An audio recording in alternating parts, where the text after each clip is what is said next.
Hello friends, आज इस video में जो है मैं आपको ट्रांसक्रिप्शन नंबर 2 और उसकी वीडियो अपलोड करी है, उसका जो है हम आप कंपैरिजन करेंगे पूरे पैसेज का। और आई होप कि आपने जो ट्रांसक्रिप्शन नंबर 2 ये जो मैंने 80 वर्ड्स पर मिनट पे बोली थी, टोटल 840 वर्ड्स, ये डिक्टेशन आपने अच्छे से लिख ली होगी। जैसा कि मैंने आपको बताया था कि हर डिक्टेशन में जो आपको दूंगा अपने इस चैनल पे, उसका हम कंपैरिजन जरूर करेंगे। कंपैरिजन का दोस्तों एक बहुत बड़ा रोल होता है, क्योंकि कंपैरिजन जो है हर डिक्टेशन हम लिखते हैं उसका कंपैरिजन, उसको थॉरोली पूरी जितनी भी हमने डिक्टेशन लिखी है, चाहे वो 1000 वर्ड की है चाहे 2000 वर्ड की है, उसका कंपैरिजन होना शुरू से लेकर लास्ट तक बहुत जरूरी होता है। कंपैरिजन इन द सेंस कि आपको वो शुरू से लेकर लास्ट तक आपकी एक पढ़ने की एक स्पीड ऐसी होनी चाहिए कि आप शुरू से लेकर लास्ट तक उस पैसेज को पढ़ो, और पढ़ने के साथ साथ आप उसके अंदर जितने भी हार्ड वर्ड्स हैं, पंक्चुएशंस हैं, उन सबको अच्छे से मार्क करो, ताकि आपका जो है उस पैसेज को आप टाइप करने के लिए रेडी कर लो। तो दोस्तों एक चीज़ और मैं यहाँ पे आपको बताना चाहूँगा कि आप देखेंगे कि आपको नहीं पता कि आप कोई भी एग्ज़ाम देने जा रहे हैं तो आपके वहाँ पे किस तरीके का पैसेज आएगा। There are thousands of topic जिन पे हम पैसेज अपनी डिक्टेशन लिखते हैं, और जो पैसेजेस डिक्टेट करे जाते हैं, आइदर वो पैसेजेस जो है ना पार्लियामेंट्री हो सकते हैं, या फिर वो पैसेजेस जो है किसी तरीके की लीगल डिक्टेशन हो सकती है। तो पैसेज हम लिखते हैं उसका कंपेरिजन होना बहुत ज़रूरी है, और उस टॉपिक के ऊपर जो भी आप डिक्टेशन लिखी है, जिस टॉपिक पे आपने डिक्टेशन लिखी है, उस टॉपिक पे आपकी एक अंडरस्टैंडिंग डेवलप होना जरूरी है, सो दैट कि जैसे ही आपकी डिक्टेशन एग्जाम में आए तो शुरू के फर्स्ट पैरा के अंदर ही, या शुरू के आप कह सकते हो 20-30 वर्ड के अंदर ही आपको पता लग जाएगा कि आने वाला ये जो पैसेज और आगे का जो डिक्टेशन आने वाली है ये किस टॉपिक पे रहने वाला है। सपोज कीजिए हम जैसे आज जो मैंने आपको ट्रांसक्रिप्शन नंबर 2 जो मैंने आपको डिक्टेशन दी है, जो मैंने अपने इस चैनल पे अपलोड कर दी है, जिसके आपने डिक्टेशन अभी लिखी होगी, ये टॉपिक जो है ये टॉपिक है बजट के ऊपर। ठीक है, आप ये चीज़ देखिए कि उसका अगर मैं पहले की 2 लाइन पढ़ूँ तो उसमें क्या लिखा हुआ, I should now like to make a few observations on the budget. बस इतना, ये पहला सेंटेंस है। ये पहला सेंटेंस सुनते ही आपको ये पता लग जाएगा कि आने वाला अब ये पूरी डिक्टेशन जो है ये बजट के ऊपर रहने वाली है। और जो बजट है, बजट के टॉपिक में किस किस तरीके के वर्ड्स आते हैं। सपोज कीजिए रेवेन्यू आएगा, कैपिटल एक्सपेंडिचर आएगा, कैपिटल डेवलपमेंट आएगा, डेफिसिट फाइनेंसिंग आएगा, कैपिटल गेन आएगा, राइट, रेवेन्यू, इस तरीके के वर्ड जो है बजट से रिलेटेड आने वाले हैं। तो आप जो है डिक्टेशन लिखते लिखते आपका एक माइंड प्रिपेयर हो जाता है पहले ही कि हाँ मेरे को अब आगे जो है इस तरीके के जो है ना वर्ड्स आने वाले हैं।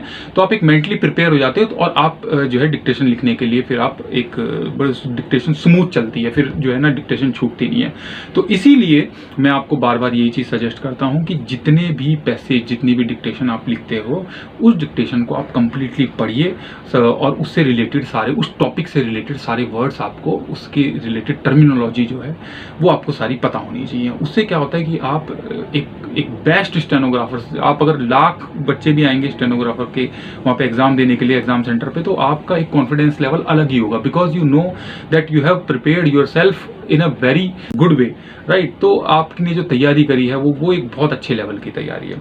इसीलिए जो है दोस्तों मैं आपको जो भी डिक्टेशन देता हूँ मैं उसका जो है ना कंपेयर करवाता हूँ। तो चलिए आज का जो पैसेज है ये है ट्रांसक्रिप्शन नंबर 2, जो मैंने आपको डिक्टेशन दी थी सर कैलाश चंद्र की मैगजीन से, और ये जो पैसेज था ये हमारा बजट के ऊपर था। आई होप डिक्टेशन काफ़ी अच्छी आप सबने लिखी होगी।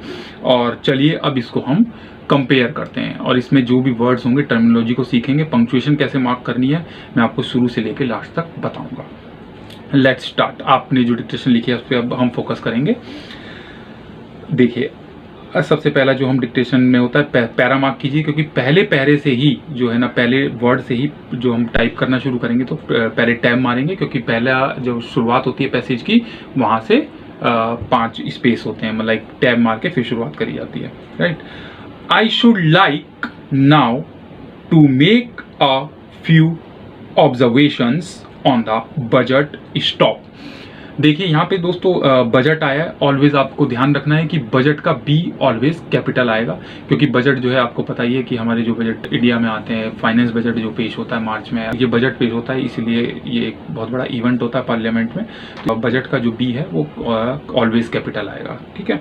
और जो आपके वर्ड्स इसमें मिस होंगे उसको आप सर्कल करना, और लास्ट में आप असेस करना कि ये जो पैसेज जो आपने लिखा है इसमें आपके कितने वर्ड्स छूटे हैं, कितनी टोटल गलतियाँ आई हैं, ठीक है। लास्ट में आपको अपनी गलतियाँ काउंट करने में और असेस करने में आसानी होगी, राइट। बजट के बाद स्टॉप है दिस बजट, अगेन जो है बजट का बी बड़ा है यहाँ पे, तो आप नीचे जो है इस तरीके का एक हमारे पास साइन होता है, ये वाला जो साइन होता है, ये साइन होता है कैपिटल मार्क के लिए होता है। इसको आप बजट के नीचे इस तरीके से मार्क कर लेना, तो क्या, ताकि आप जब टाइप करोगे पैसेज तो आपको पता होगा कि बजट का जो बी है ये मेरे को कैपिटल करना है।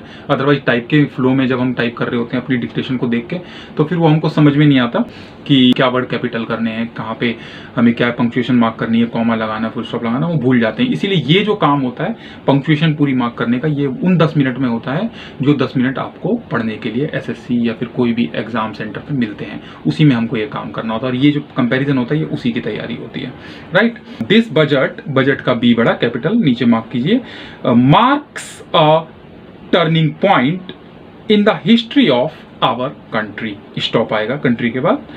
It is no use attempting as some of my friends have done either to deprecate. Deprecate का मतलब होता है दोस्तों लाइक विरोध करना किसी चीज का, या उससे असहमति दिखाना, डिसअप्रूवल होना, उसको हम डेप्रिकेट बोलते हैं। Deprecate the budget very strongly और to suggest that we are not witnessing a new revolution in our methods of fiscal training and technique. Stop.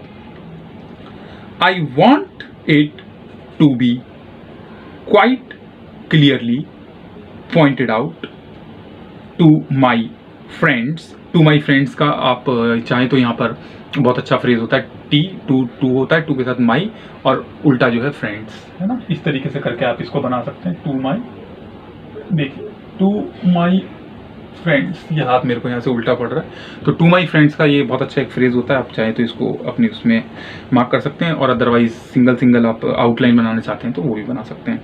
To my friends that we are now facing a lean years of Indian finance. Stop, Indian का I बड़ा नीचे mark कर लेना, आप sign लगा लेना capital वाला। Stop, finance का स्टॉप।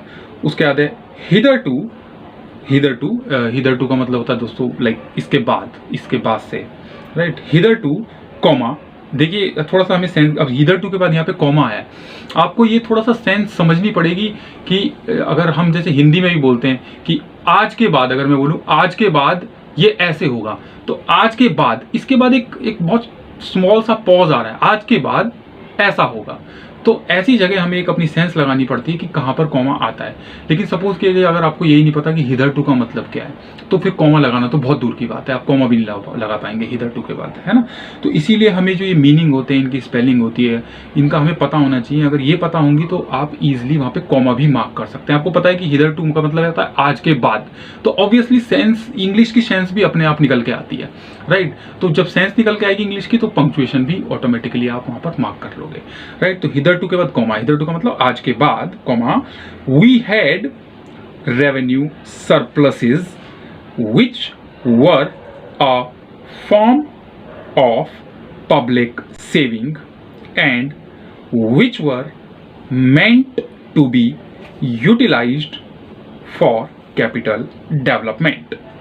देखिए दोस्तों, तो कैपिटल डेवलपमेंट के बाद यहाँ पे फुल स्टॉप आएगा, और जैसे कि मैंने आपको बताया था कि ये बजट का पैसेज है, आप देखना सारे के सारे words capital, revenue, budget, deficit, financing, right, funds, इस तरीके के आएंगे। इनकर्ड का मतलब जो हम खर्चा करते हैं, right, development. Stop.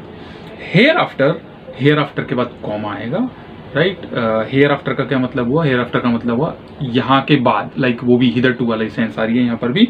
Here after मतलब आज के बाद, तो अब हम हिंदी में बोलेंगे तो भी कॉमा आएगा, इसीलिए हेयर आफ्टर कॉमा, क्योंकि एसएससी के एग्जाम में आपको पता होगा कॉमे की भी और फुल स्टॉप की भी मार्क्स कटते हैं, तो इसीलिए कॉमा और फुल स्टॉप की सेंस होना भी हमें ज़रूरी है।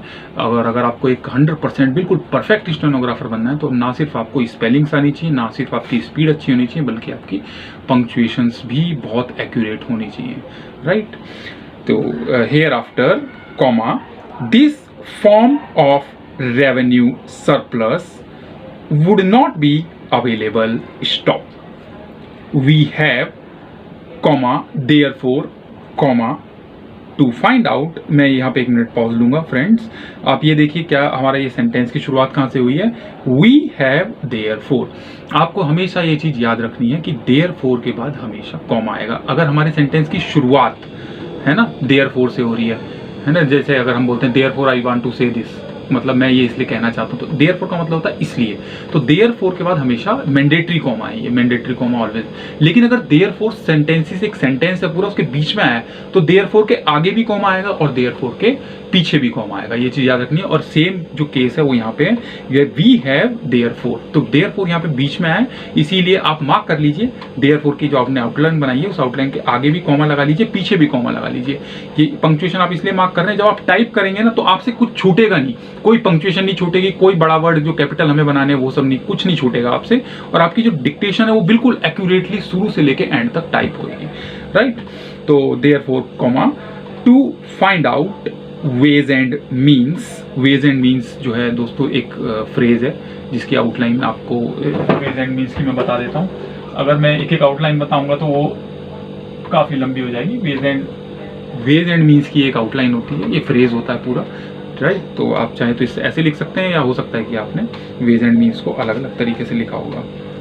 Veg and means of implementing our great programme of national reconstruction at minimum cost. Stop, यहाँ पे स्टॉप लगा लीजिए।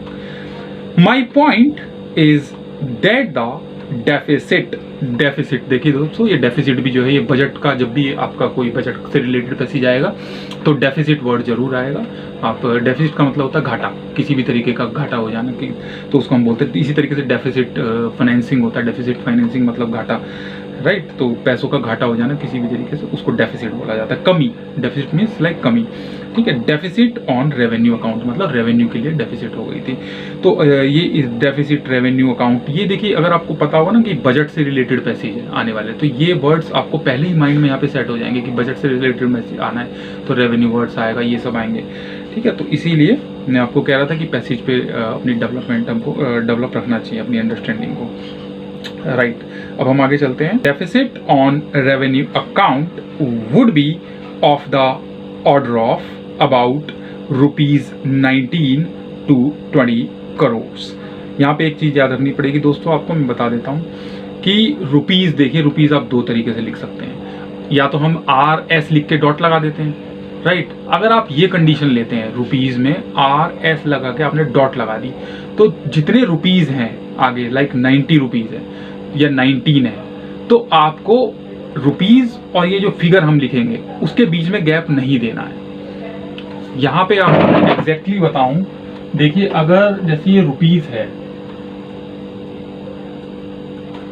आई होप कि आपको दिख रहा होगा, ये रुपीज़ है, रुपीज़ क्या जैसे ये डॉट लगा हुआ है, ठीक है, और इसके बाद ये 19 लगा हुआ लिख दिया आपने डिक्टेशन में, इन दोनों के बीच में कोई गैप नहीं आएगा। इन दोनों वर्ड्स के बीच में रुपीज़ के बाद जितने भी वो रुपी हैं आप लिख रहे हैं, इन दोनों के बीच में कोई गैप नहीं आएगा। और अगर आपने रुपीज़ पूरा लिखा है, RUPEES रुपीज़ लिखा है, फिर आप एक स्पेस देंगे, स्पेस देख के जितने भी रुपीज़ हैं आगे वो फिर आप लिखेंगे तो वहाँ पे स्पेस आएगा। लेकिन अगर आपने RS लिख के डॉट लगा दिया और फिर स्पेस दे के आपने वो कितने रुपीज़ है वो लिख दिया, तो वो गलत हो जाएगा, वो पंक्चुएशन आपकी वहाँ पे गलत मानी जाएगी। तो रुपीज़ और जितने भी, अगर आप शॉर्ट फॉर्म यूज़ करते हैं RS डॉट लगाते हैं, तो उसके बाद आपको किसी भी तरीके का स्पेस नहीं देना है, राइट। चलिए आगे चलते हैं। जैसे यहाँ पे ₹19 है, तो इन्होंने यहाँ पे गैप दे रखा है, लेकिन ये एक्चुअली में ये ठीक नहीं है। ₹90 to 20 crore stop here comma let me point out that I do not agree with those of my friends in the finance department who have attempted to suggest that ₹9 or 18 crores which are obtained from Pakistan, Pakistan किसी भी country का नाम आता है तो capital आता है। I hope कि all of you must be knowing this fact, तो इसीलिए पाकिस्तान के नीचे आप सिंबल लगा लीजिए कैपिटल वाला, सो दैट आप टाइप करेंगे तो आपको गलती से पाकिस्तान का P छोटा टाइप नहीं होगा, क्योंकि आपने पंक्चुएशन मार्क कर रखी होगी। Pakistan should be put to the revenue side of the budget. उसके बाद सेमीकोलन है, they are to be put on the capital side stock, but that does not seriously alter, alter ALTER, alter मतलब बदल देना, alter मतलब किसी भी चीज को चेंज कर देना, लाइक अल्टर द ट्रेंड आगे आ रहा है ना, अल्टर द ट्रेंड मतलब किसी भी तरीके के ट्रेंड को वो नहीं बदलता है। Alter the trend of my argument stop मतलब मेरे आर्ग्यूमेंट के ट्रेंड को किसी भी तरीके से सीरियसली नहीं बदलता है। ये सेंस आ रही है यहाँ पे इसकी सेंटेंस की। स्टॉप इसके बाद आएगा, what I am suggesting is that we would have to be prepared for a deficit of a much higher order even on the revenue side stop, यहाँ पे stop लगा लेना friend, that itself should make us realize that there are very many problems which we have to face and that we have to undertake ways and means of increasing the resources of our country so that it might be possible, it might be possible इसकी एक phrase होता है दोस्तों, आप चाहे तो phrase use कर सकते हैं या फिर आप इंडिविजुअल अलग अलग वर्ड्स लिख सकते हैं, for us to have a greater amount of surplus or a greater amount of public saving for the purpose of financing capital development stock. The finance minister, the finance minister के नीचे आप capital mark कर लेना, ये finance और minister दोनों का F और M बड़ा आएगा क्योंकि फाइनेंस मिनिस्टर एक बहुत बड़ी डेजिग्नेशन होती है, तो किसी भी तरीके की कोई डेजिग्नेशन आती है तो वो ऑलवेज वो वर्ड्स जो होते हैं वो कैपिटल होते हैं, तो इसके नीचे आप सिंबल लगा लेना कैपिटल वाला। In the course of his speech comma mister deputy minister, ये डेप्यूटी मिनिस्टर भी फ्रेंड्स ये कैपिटल आता है, इसको भी आप मार्क कर लेना, comma pointed out that the deficits, plural है deficits, during the past 2 years were of the order of rupees 83 crores stock. उसके बाद है I venture humbly to disagree with him because I feel that when we are talking of deficits we must take into account की भी outline होती है friends, वो भी use कर सकते हैं आप, पूरा फ्रेज होता है ये। द ओवरऑल डेफिसिट इनकर्ड, देखिए इनकर्ड जो है, डेफिसिट इनकर्ड, ये सारे आप थोड़ा सा जब हम इसको कंपेयर कर रहे हैं ना तो थोड़ा सा आप माइंड में इन वर्ड्स को बिठाने की कोशिश कीजिए क्योंकि ये सारे वर्ड जो हैं ये बजट से रिलेटेड है, deficit, incurred, capital expenditure, revenue, budget, ये सारे वर्ड्स, राइट। तो इसीलिए आपको पता लग जाता है कि हमारा ये किस तरीके से पैसे चलता आ रहा है। Incurred by the central government, central government का ऑलवेज कैपिटल आता है, सेंट्रल का C बड़ा और गवर्नमेंट का G बड़ा। Central government means union government जो होती है, इसीलिए उसको हमेशा कैपिटल यूज करा जाता है। And that would be of the order of rupees 200 crore stock. इसके बाद है during the years of relatively होता है लाइक आपस में एक दूसरे से जुड़ा हुआ होना, relatively light expenditure we had shortfall होता है दोस्तों किसी चीज की कमी, तो यहाँ पे पैसे की बात चल रही है तो पैसा कहाँ पे ज्यादा है, यहाँ पे अगर आप ऊपर ये लाइट एक्सपेंडिचर, लाइट मतलब कम खर्चा, काफी एक्सपेंडिचर का मतलब होता है खर्चा, तो लाइट एक्सपेंडिचर मतलब कम खर्चा। वी हैड अ शॉर्टफॉल मतलब जिसकी हमें को कमी हो गई, तो शॉर्टफॉल मीन्स कमी, SHORTFALL, shortfall of about rupees 200 crore रुपए की कमी हो गई, राइट।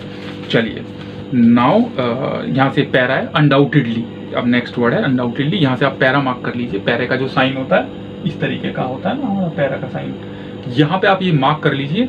पैरा मार्क करना दोस्तों बहुत जरूरी है, पैरे का भी आधा नंबर कटता है अदरवाइज, क्योंकि जब हम टाइप करते हैं तो हमको ये हमारा हाथ रुकेगा, हम दिमाग लगाएंगे कि यहाँ पर पैरा है नहीं है, तो ये 10 वर्ड 10 मिनट में जब हम पढ़ते हैं तो हमको वहाँ पे पैरा भी, सारे पैरा लाइक आप मान के चलिए अगर 1000 वर्ड की डिक्टेशन आप लिख रहे हैं या 840 वर्ड की पर मिनट की हम लिख रहे हैं तो चार या 5 पैरा तो बनते ही बनते हैं इसमें। इतना तो पॉज हर कोई लेते हुए बोलते हुए इतना पॉज तो लेता ही है, तो हमें थोड़ा सा अंदाजा होना चाहिए। तो अनडाउटेडली यहाँ पे अगर आप देखेंगे अनडाउटेडली का मतलब होता है बिना किसी डाउट के, राइट। तो बिना किसी डाउट के, तो ये क्या कहना चाह रहा है यहाँ से, undoubtedly now we are going to have a very great amount of expenditure, मतलब बिना किसी डाउट के अब हम आगे हमको एक काफी ह्यूज अमाउंट एक्सपेंडिचर के लिए मिलने वाला है, इसमें कोई दो राय नहीं है। इस तरीके से इसके कहने का सेंस है।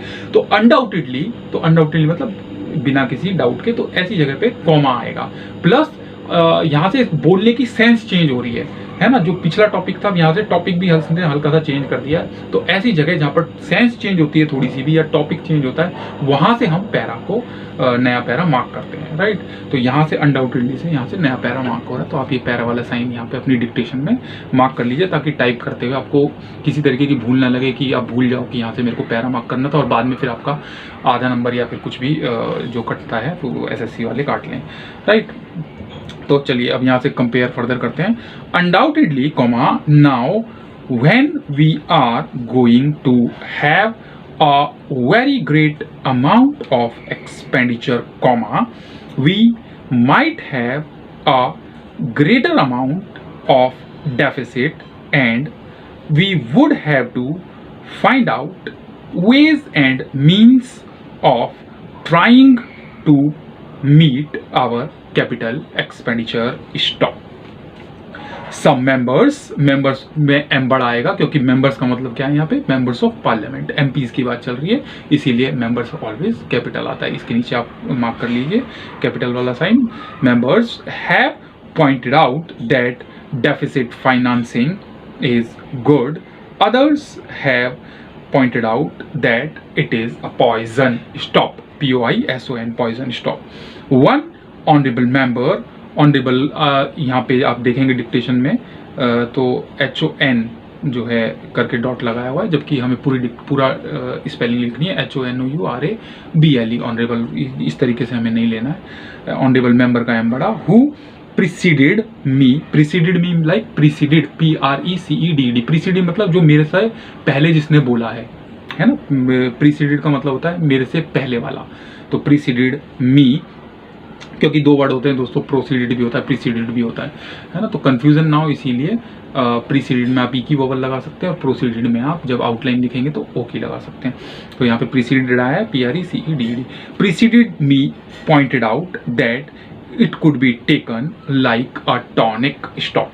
Now कॉमा, नाउ के बाद देखिए अब, नाउ मतलब अब ये क्या बोलना चाहते हैं, देखिए now I am not willing to enter into the merits. अब मैं इनके डेफिसिट फाइनेंसिंग की मेरिट्स डिमेरिट्स में मैं नहीं घुसना चाहता। नाउ मतलब अब, तो नाउ तो इसके बाद कॉमा आएगा। थोड़ा सा इस सेंस हमको डेवलप करनी पड़ती। Now comma I am not willing to enter into the merits of deficit financing or demerits of deficit financing in an academic spirit. deficit financing होता है दोस्तों घाटे का बजट जो होता है, उसको deficit financing बोला जाता है। the time, spirit के बाद stop, उसके बाद है the time has now come when we should face realities. stop. I do suggest that we have to indulge in, INDULGE, spelling याद रखना फ्रेंड्स, INDUL, indulge in मतलब घुलना मिलना किसी चीज के साथ, indulge in deficit financing, because without indulging in deficit financing it would not be possible for us to indulge in capital expenditure on such a large scale. Stop. But when we are talking of the scope of deficit financing, I would like to place before the house का आप H capital रहता है। अपनी पिछली dictation में भी बताया था कि हाउस हाउस हम पार्लियामेंट, जो मेंबर्स ऑफ पार्लियामेंट होते हैं वो हाउस पार्लियामेंट को बोल के एड्रेस करते हैं। तो हाउस का मतलब यहाँ पे होता है पार्लियामेंट ऑफ इंडिया, तो इसीलिए हाउस का H बड़ा। House and the finance minister के नीचे मार्क कीजिए कैपिटल के साइन, दोनों वर्ड कैपिटल आएंगे। The two great limitations which face us. Stop. The first limitation that faces us is that concerning the internal price level stop. The Honorable the Finance Minister referred to the cost of living stop. Cost of living का बहुत अच्छा एक phrase होता है दोस्तों, आपने या तो फ्रेज यूज़ कर लेना या फिर आप जो है सिंगल आउटलाइन लिख लेना। कॉस्ट ऑफ लिविंग होता है मतलब जीने का, खाने पीने का खर्चा जो होता है उसको बोलते हैं कॉस्ट ऑफ, मतलब जिंदगी जीने का जो खर्चा है, cost of living, right. Stop.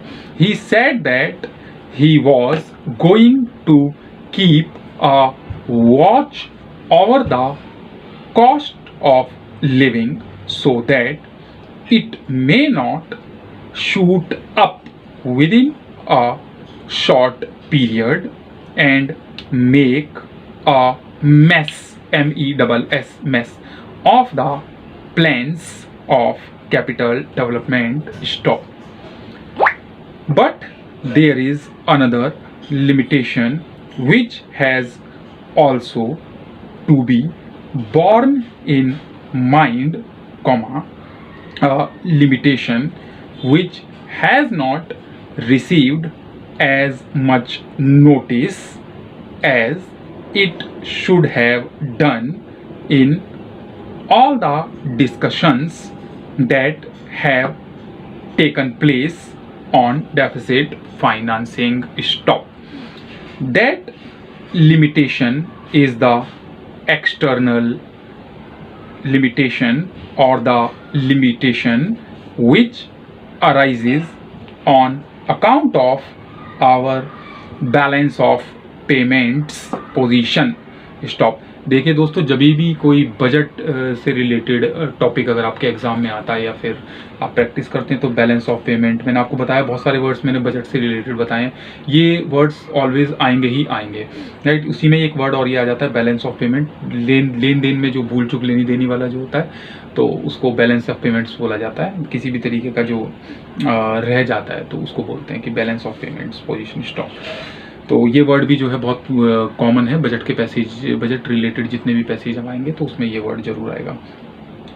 तो इसके बाद पोजीशन स्टॉप।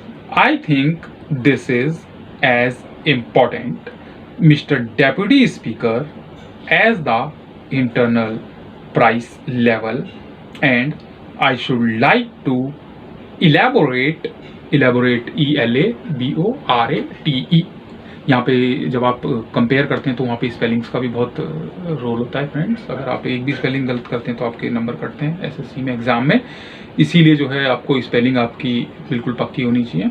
तो इलेबोरेट का मतलब होता है किसी भी चीज़ को बढ़ा के दिखाना, इलेबोरेट करना, राइट।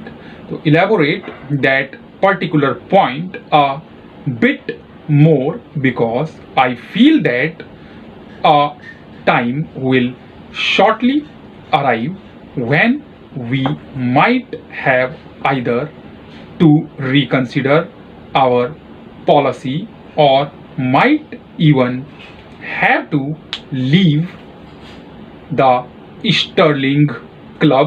यहाँ पे जो वर्ड आया था फ्रेंड्स ये था Stirling,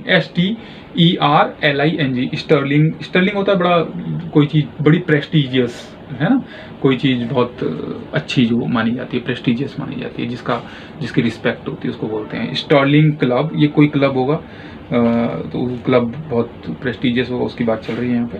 club of which we are a member, है ना, इसके हम एक मेंबर हैं। स्टॉप, मेंबर के बाद स्टॉप। यहाँ से पैरा है द सेकंड सीरियस। देखिए यहाँ पे ये कह रहा है the second serious illustration limitation. अब दूसरी लिमिटेशन बता रहा है ना, उसमें क्या प्रॉब्लम है, तो इसीलिए यहाँ से पैरा बनेगा। पैरा के लिए आप मार्क करना ये वाला साइन जो मैंने आपको बताया था, तो ये साइन यहाँ से मार्क कर लीजिए। The second serious limitation is as serious as the first stop. What, अब देखिए स्टॉप के बाद नेक्स्ट वर्ड आ रहा है व्हाट वुड बी। तो यहीं से आप समझ जाइए कि व्हाट अगर आ गया, अब WH फैमिली से रिलेटेड कोई भी वर्ड आ जाता है, व्हाट, व्हेन, वुड, है ना, तो इसके बाद जो है फिर क्वेश्चन मार्क आता है। हम क्या करते हैं कि इस चीज़ को ध्यान में रखते हैं, हम लास्ट में फुल स्टॉप लगा देते हैं। अब देखिए इसको यहाँ पे हम समझते हैं। व्हाट वुड बी मतलब क्या होगा, द कॉन्सिक्वेंसेज, इसके परिणाम क्या होंगे, ये पूछ रहा है, यहाँ पे क्वेश्चन पूछ रहा है, तो लास्ट में फुल स्टॉप ना के क्वेश्चन मार्क आएगा। What would be the consequences of deficit financing on our balance of payments, यहाँ पे आएगा question mark, not full stop, right, क्योंकि हमारा सेंटेंस किससे शुरू हुआ है, WH फैमिली से, व्हाट से शुरू हुआ है, question mark. The finance minister, यहाँ पे कैपिटल मार्क करना है फाइनेंस मिनिस्टर में, in his budget speech, budget speech दोस्तों कैपिटल आएगा, यहाँ पे इन्होंने स्मॉल करा हुआ है, आई थिंक यहाँ पे मैगजीन में कुछ गलती है क्यों, जरूर, क्योंकि बजट स्पीच जो होता है, बजट आपने देखा होगा कि जब भी फाइनेंस मिनिस्टर पार्लियामेंट में कोई अपना बजट जब पेश करते हैं तो उससे पहले बजट की स्पीच दी जाती है, तो बजट स्पीच जो है वो बहुत ही पार्लियामेंट के लिए एक बहुत बड़ा इवेंट होता है, इसीलिए बजट का B बड़ा आएगा, स्पीच का S बड़ा आएगा। यहाँ पे इसमें इन्होंने नहीं दिया, लेकिन आप आने वाली किसी 1-2 और पैसेजेस में देखेंगे, नोटिस करना कि बजट का और स्पीच का दोनों का B और S कैपिटल आता है, यहाँ पे इन्होंने नहीं दिया है, पर आप मार्क कर लीजिए और आने वाले किसी और पैसेज में हम वहाँ पे देखना नोटिस करेंगे इस चीज को, ठीक है। Budget speech points out that so far as the balance of payments position is concerned, comma is concerned के बाद दोस्तों 100% केस में लास्ट में कॉमा आता है, is concerned के बाद याद रखना, is concerned comma, they have now comma whether it is by accident or design a favorable balance and they have contributed about rupees 63 crores to the dollar pool during the past 6 months stop. But the moment we indulge in deficit financing, we have to be prepared for worsening, worse WRSE, worse मतलब कोई चीज को खराब कर देना, बिगाड़ देना उसको, तो वर्स से आया वर्सनिंग, ING और आ गया बाद में, worsening of our balance of payments stop. तो दोस्तों यहाँ पे ये टोटल 840 वर्ड का मैंने आपको कंपैरिजन दे दिया है, और अब आप देखिए टोटल की आपने जो डिक्टेशन लिखी थी, और अब आप टोटल अपनी गलतियों को काउंट कर सकते हैं कि आपकी फुल स्टॉप की कितनी गलती है, पैरा की कितनी गलती है, कितने वर्ड्स आपके छूटे हैं, राइट। इन सबको आप पूरी अपनी गलतियों को शुरू से लेकर 840 वर्ड तक अब असेस कीजिए कि क्या क्या आपकी गलतियाँ हैं, और जब ये पूरा पैसेज अच्छे से आपको लगेगा टाइप करने लायक है, फिर आप इसकी ट्रांसक्रिप्शन करते हैं, और लास्ट में फिर वो हम हैंड ओवर करते हैं एग्जामिनर को, जिसके बाद आप अच्छे से टाइप कर देते हैं, तो then you become a stenographer in the government of India, right. तो इस तरीके से हमको हर पैसेज की अपनी थॉरोली उसको एनालाइज करना चाहिए, अपनी गलतियों को बहुत माइन्यूटली चेक करना चाहिए, और उनको हर पैसेज बाई पैसेज हमको सुधारते रहना चाहिए। अगर आप इस तरीके से शॉर्ट हैंड की अगर आप प्रैक्टिस करते हैं, then definitely one day you will become a stenographer in the government of India, right. तो आई होप दोस्तों आपको आज की ये मेरी वीडियो थी ये पसंद आई होगी, और किसी भी तरीके का अगर आपके फर्दर और डाउट्स हैं तो you can drop a message to me in the drop box, right, section. I will certainly answer your questions, okay. Thank you, till then, bye.